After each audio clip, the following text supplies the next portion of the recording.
Bob Johnson thrives on first. He was the founder of Black Entertainment Television, and his was the first black-owned company on the New York Stock Exchange. Johnson later also became the first black owner of a major U.S. sports team.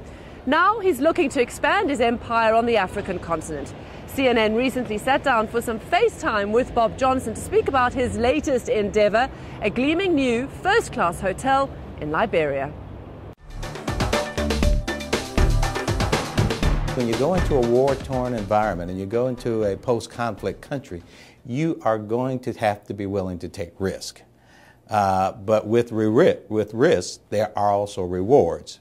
And so you try to look at it as if I can get in first, if I can make the right connections, and most importantly, if I have a commitment from government to create the rule of law, to honor contracts, to be transparent in business dealings, and to provide stability in the country, then you've got a good chance of not only making an investment that's risky, but an investment that will return a very good reward. And when you take a look at that, you've dabbled in a lot of different businesses in your time. If you take a look at that, how does it compare doing business in Liberia, say, versus doing business here in the United States? Well, business is pretty much the same thing. You want to go in, you want to make the right business judgment about buying at the right time. You want to make sure you've got the right talent in place, and you've got to make sure that the economic environment and the political environment is conducive to business. So that's the same. The difference is, of course, here you're dealing in a business that's 8 hours away, and that's if you've got great airlift, which they don't have yet. We'll get to that. But the other is that you're in a country where there's just wide open opportunity. So if you're here investing, you've got competition in most cases.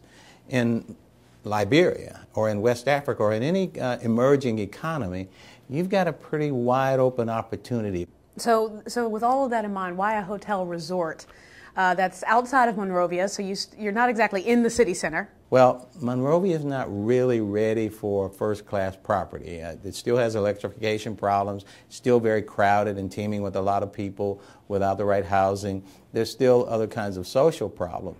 So we were able to find, with the government's help, found the right site of land right on the beach, beautiful beach, and we developed a 78-room villa hotel that is excellent and got great food, great service, spa, all the things you expect in a first-class hotel. So when you look at all these, the challenges of putting together a hotel, it's more than just saying, okay, here's a place.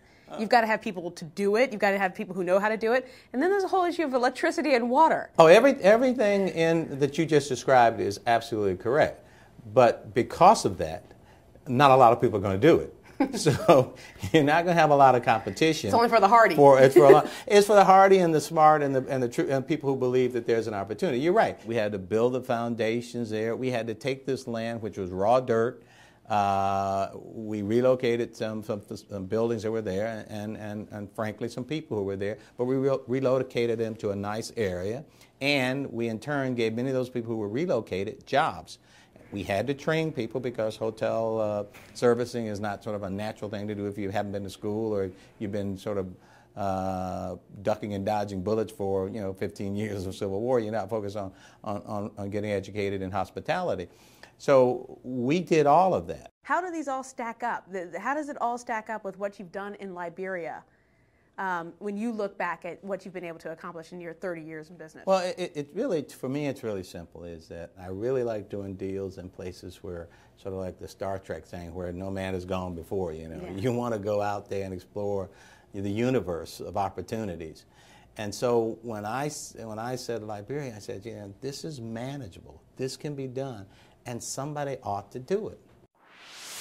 Be interesting to see what happens in Liberia. Now, let's see what's trending this week.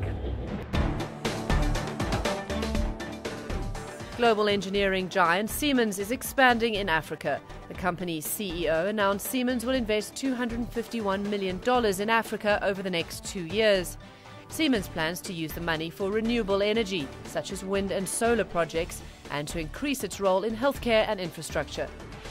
And internet access should soon be improving on the continent.